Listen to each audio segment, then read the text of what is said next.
On parle d'eux comme d'une légende. Un réseau de fantômes capable de dépouiller les plus grandes bijouteries du monde sans laisser la moindre empreinte. Pas de sang, pas de cri, seulement le bruit du verre qui éclate et la précision d'une montre suisse. En moins d'une minute, tout disparaît.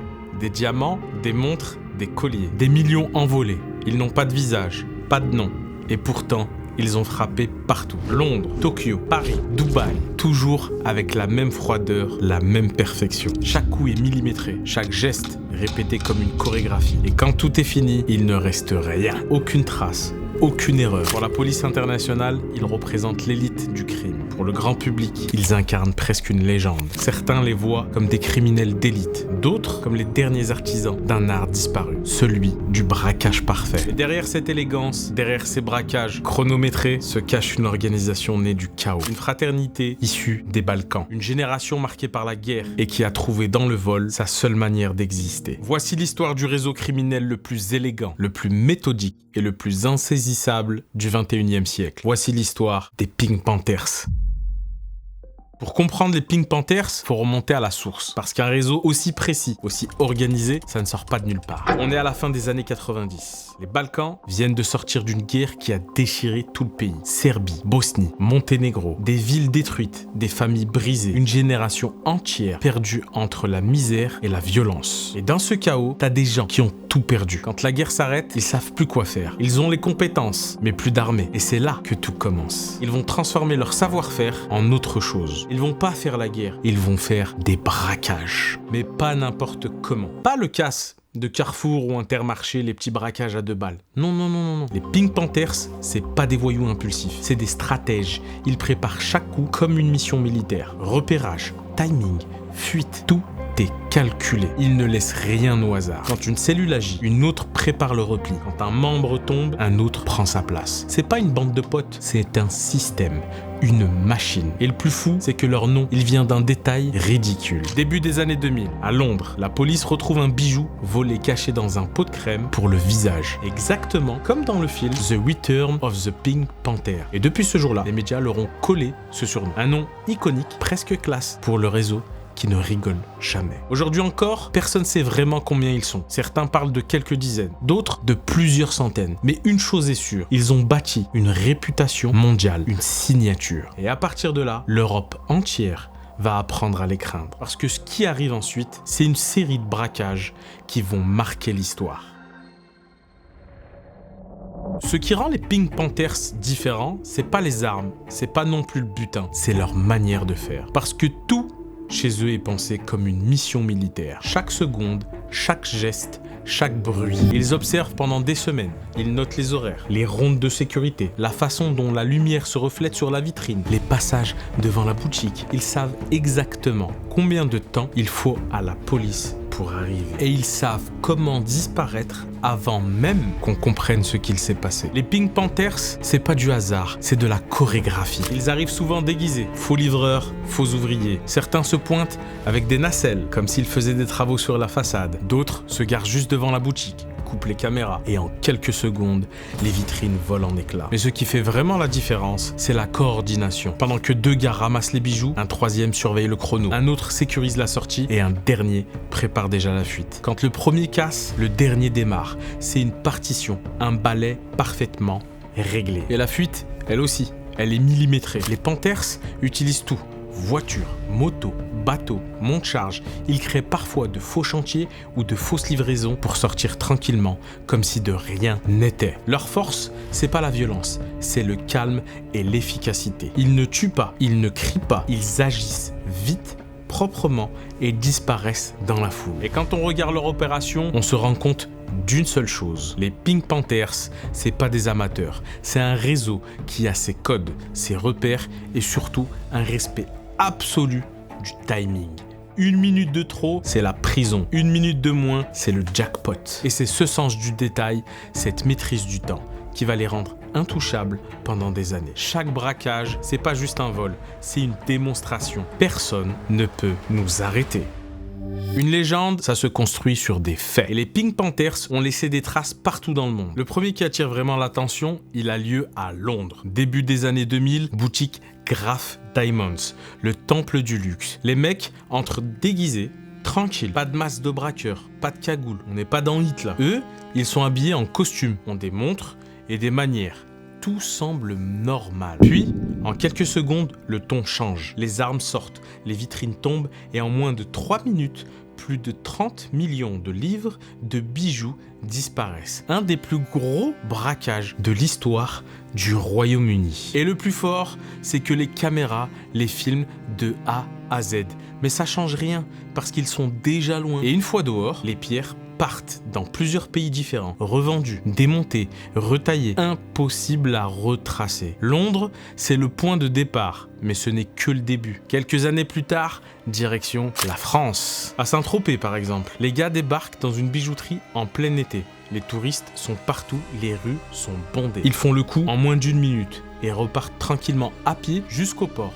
Là, un hors-bord les attend. Ils montent, démarrent et disparaissent sur la Méditerranée, au milieu des yachts et des vacanciers. Personne comprend ce qu'il vient de se passer. Et c'est ça leur force. Ils agissent à visage découvert, parce qu'ils savent que personne ne pensera qu'un braquage peut être aussi propre, aussi calme et aussi rapide. Mais le coup qui va vraiment faire basculer leur réputation, c'est celui de Tokyo en 2004. La bijouterie Comtesse de Vendôme, quartier de Ginza, le coin le plus chic du Japon. 3 hommes élégants, bien habillés. Ils rentrent, discutent, regardent les vitrines, puis d'un coup, tout s'enchaîne. Un spray de gaz lacrymo dans la pièce. Les vendeurs ne voient plus rien.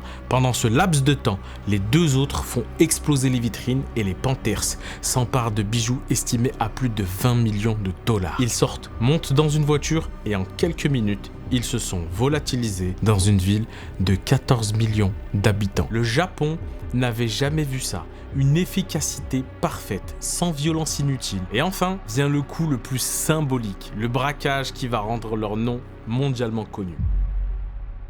Dubaï, 15 avril 2007, 10h30 du matin. Le soleil tape fort sur le Wally Mall, un centre commercial de luxe à la façade dorée. À l'intérieur, tout respire le calme. Des touristes, des vitrines. 2 voitures viennent de se garer pas loin de l'entrée. 2 Audi S8, puissantes, presque identiques. Une noire et une blanche. 10h37, le signal est donné. Les voitures s'élancent. La première Audi percute de plein fouet la façade vitrée du mall. Les alarmes se déclenchent, la panique monte. Les portes s'ouvrent.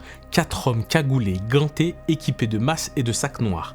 Pas un mot. Ils brisent les vitrines, ramassent les bijoux et ressortent avec plus de 11 millions de dollars de butin. Personne ne comprend ce qui vient de se passer parce que c'est une vraie dinguerie. 170 secondes plus tard, les Panthers remontent dans les voitures et quittent le centre à toute vitesse. Pas de blessés, pas de tirs, juste un silence total. Quelques minutes plus tard, dans un quartier isolé de Dubaï, les voitures sont retrouvées en feu. Les Panthers ont pris soin d'y mettre le feu pour effacer toute trace. Mais cette fois, quelque chose cloche. Une des voitures a mal brûlé. Et à l'intérieur, la police découvre une empreinte qui va tout changer. Elle appartient à Milan Ljepoja, un nom que les enquêteurs connaissent déjà. Un ancien militaire serbe discret, considéré comme l'un des membres les plus expérimentés du réseau. Pour la première fois, les Pink Panthers ont laissé une trace. Une seule, mais suffisante pour que le monde comprenne qu'ils ne sont pas un mythe. Ils existent. Et ils viennent de signer le braquage le plus audacieux de leur histoire. Ce braquage à Dubaï, c'est un tournant, parce qu'il symbolise tout ce que sont les Pink Panthers. La précision, la rapidité et surtout la mise en scène. Les Panthers avaient étudié les lieux plusieurs semaines à l'avance, repéré les itinéraires de fuite et choisi une heure où la circulation était fluide. Tout était calibré du timing à la trajectoire, du vrai papier à musique. Les 2 Audi utilisés pour le braquage n'étaient pas volés, mais loués sous de fausses identités. Les Panthers les avaient maquillés pour brouiller les pistes. Et au milieu de tout ça, Milan Ljepoja, l'homme derrière l'empreinte, arrêté plusieurs fois dans le passé, connu pour ses liens avec des réseaux serbes et monténégrins. Sur le terrain, on le décrivait comme calme, méthodique, jamais dans l'émotion. Un gars capable de garder son sang-froid au milieu du chaos. Et pourtant, son histoire finit mal, très mal. Son nom refait surface à Belgrade. Selon plusieurs sources locales, il aurait été retrouvé mort, assassiné, démembré, puis dissous dans l'acide. Une mise en scène macabre qui porte la marque du règlement de compte des trafiquants de drogue. Les autorités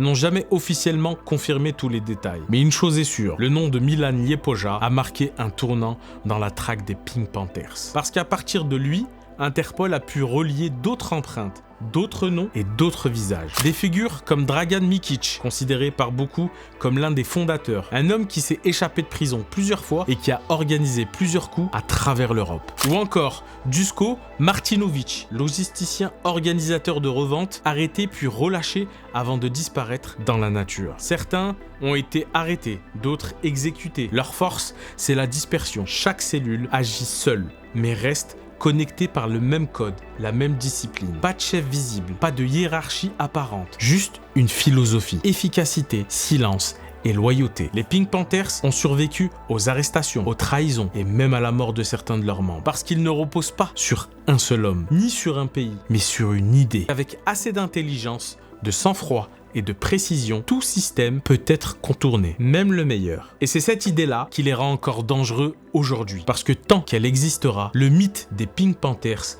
lui, ne disparaîtra jamais. Pendant un moment, on n'a plus entendu parler d'eux. Plus de braquage, plus de gros coups, comme s'ils s'étaient volatilisés. Certains disaient qu'ils avaient raccroché, que la mort de Milan avait tout arrêté. Mais perso, j'y ai jamais cru. Les mecs comme ça, ils disparaissent pas. Ils attendent, ils observent et ils reviennent quand plus personne s'y attend. Et justement, il y a pas longtemps, je vois passer une info. Un braquage en plein Paris. Mais pas un casse de bijouterie classique. Non, non. Là, on parle du Louvre. Et tout de suite, je me dis... Attends, le Louvre, c'est pas un endroit où tu rentres comme ça. C'est un des lieux les plus sécurisés du pays. Caméras partout, gardes, alarmes, détecteurs. On parle du Louvre, mesdames et messieurs. Normalement, t'as aucune chance de faire un coup là-bas, sans te faire attraper dans la minute. Et pourtant, les mecs l'ont fait. Ils sont rentrés par la fenêtre, avec une nacelle, explosé les vitres sécurisées à la disqueuse thermique. Ils ont pris ce qu'ils voulaient et ils sont repartis. Propre, rapide, sans bavure. Pas un tir. Pas une trace, juste des bijoux envolés. Les infos disent que le butin vaut 88 millions. La police parle d'un travail professionnel et certains journalistes disent que ça aurait été fait sur commande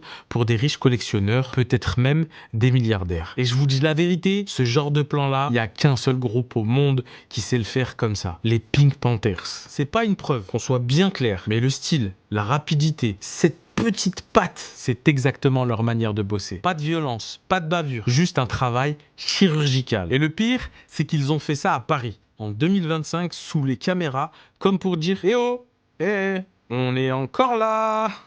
Alors ouais, je peux pas l'affirmer, mais quand tu regardes les images, t'écoutes les détails et que tu connais un peu leur histoire, t'as comme une impression de déjà vu. Et si c'était eux, franchement? Et c'est pour ça qu'ils fascinent encore aujourd'hui. Parce que même après 20 ans, personne n'a réussi à les égaler. C'est les maîtres absolus. Ils sont partis de rien, de pays détruits par la guerre. Et ils ont bâti une légende mondiale. Pas parce qu'ils voulaient la gloire, mais parce qu'ils ne savaient faire que ça. Planifier, frapper, disparaître. Et le plus fort, c'est qu'ils ont réussi à faire tout ça sans jamais verser une goutte de sang inutile. Aujourd'hui, on sait pas où ils sont, ni s'ils agissent encore. Mais quand un braquage propre et silencieux apparaît quelque part, il y a toujours un petit doute. Et peut-être que c'est justement ça, leur vraie victoire. Pas d'être les plus riches, mais d'être devenus un mystère, une légende moderne que même la police mondiale n'a jamais réussi à effacer. Moi, c'est Mo, et ça, c'était l'histoire des Pink Panthers. Merci d'avoir regardé la vidéo, abonnez-vous, likez, commentez. En espérant vous revoir très bientôt sur notre chaîne, c'était Mo pour vous servir. Big bisous, à la prochaine. Ciao. Et dis-moi qu'elle est bonne là.